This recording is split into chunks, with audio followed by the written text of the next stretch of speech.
All right, we are back. Glad you're with us. And a blessing to the town or a danger to the community. That's the debate in Zwolle, where hundreds of people have signed a petition to move a faith-based rehab facility out of town. Our Jamie Ostroff digs into this controversy in this 3 Investigative report. So, Jamie, what can you tell us? Where can we start? Well, you know, whether it's a friend, a family member, a coworker, ourselves, addiction just about impacts all of us in some way. It takes over the mind and body, leading people who suffer from it to their lowest point. They need a place to turn for help. Sometimes that's a doctor, sometimes it's family, other times it's faith. But there are a lot of faith-based recovery options in Louisiana, and while some of them are reputable, hundreds of people in Sabine Parish believe this one may not be.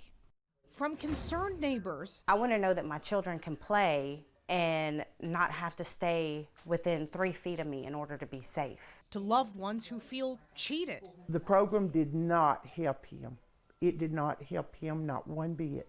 To people who have experienced the New Creation Restoration Program firsthand. It was just always about money. It was never about helping us. They are all leveling allegations against the faith-based rehab facility in Zwolle. That is why Samantha Koss started a petition to get it moved out of town. I want the word out there. I want people to see and to hear what's going on. Koss was once a member of New Creation Ministry Church, which houses the rehab program. She left the congregation over issues with how the rehab was run by Pastor Mark Rivers. Solomon says in the book of Proverbs that there's a way. Here's Rivers leading a restoration class in a Facebook Live video. I've seen too many people try to either be released from the program once their time is done, and in some way or form he tries to keep them there, or they're not rehabilitated. There is no proper support system after the fact. Koss has never been through the program. Neither has anyone in her family, but this woman's son has. We thought it was a good thing he was going in there to try to get help. She didn't want to show her face on camera. She told me that after 6 months in the program, her son was told he was no longer welcome. He was really hurt because Mark asked him to leave the program. He had nowhere to go, no home or nothing. He'd done lost everything. Her son is still addicted to drugs and currently in jail.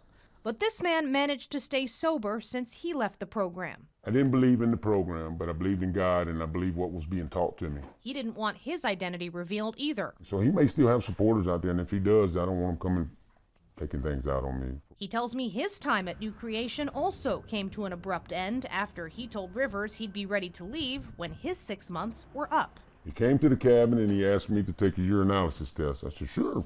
And he looked at it, he said, well, you failed. And said, get your stuff and just get out. I said, well, I think I'm just going to get my stuff and get out. After he was kicked out of rehab, he said he went straight to the hospital for another drug test. And we waited there for the results to come back, and they all come back negative for everything. Everyone I spoke with talked about the labor at New Creation, a major part of the restoration program. We worked from 12 to dark sometimes, you know. I mean, we'd eat and mowed all day long. We really worked. I mean, it wasn't something easy. In fact, New Creation is responsible for lawn maintenance throughout Zwolle. According to these town council minutes I obtained, the town has been paying New Creation Ministry to cut the grass since 2015. And just last year, the council gave the ministry a raise to $2,500 a month. Was there any sort of compensation for that labor? No, ma'am. No, ma'am. Nobody received nothing. During one of our visits to Zwolle for this story, we saw a group of men mowing. They told us they were with New Creation, and Rivers was cutting grass with them. Will they speak with us? Yeah, I'm glad y'all come. He said the labor is performed by people who are in phase 1 of the program, which lasts 90 days. It also includes work at a feed store, thrift store, and car wash, all owned by New Creation. It helps them with their work therapy, because a lot of people that come into out of addiction and out of alcohol, they don't have no job skills. Rivers told me the money earned from all the work goes straight back into the program. What people don't realize is I'm totally self-supporting. He also said he pools residents' food stamp benefits to help feed everyone. They fill out their SNAP benefits, they have their card, and once a week we go buy about $300 to $400 to $500 worth of groceries. From the work site, Rivers invited us to New Creation, where he gave us a tour of the campus. So right here is where we have class. And I got some light bulbs out too. But it has its own shower, own commode. This is their living environment. We have bunk beds. He told me about his job placement and GED program and showed me this bank statement from December. The ministry took in little more than it spent. Rivers also said he pays his wife, who works with him, $500 every 2 weeks. He said he last paid himself roughly $600 in January as a reimbursement. He didn't show me any personal financial information. That's the misconception that people have around here, and they think I'm getting filthy rich. Rivers also selected former and current residents of the program for us to interview. Michael and Tiffany Rawlinson still live on the campus, despite having finished the program. I needed to be brought out of society to get right before I could be put back into society, and that's what this place done. We learned structure and learning the Word of God. The work definitely helps you. It's like a therapy. Michael Perry was one of the men we saw cutting grass with Rivers, even though Perry has been in the program for 10 months. He says he doesn't pay or get paid to be there. Why did you choose to stay beyond the 6 months? It doesn't make sense it's a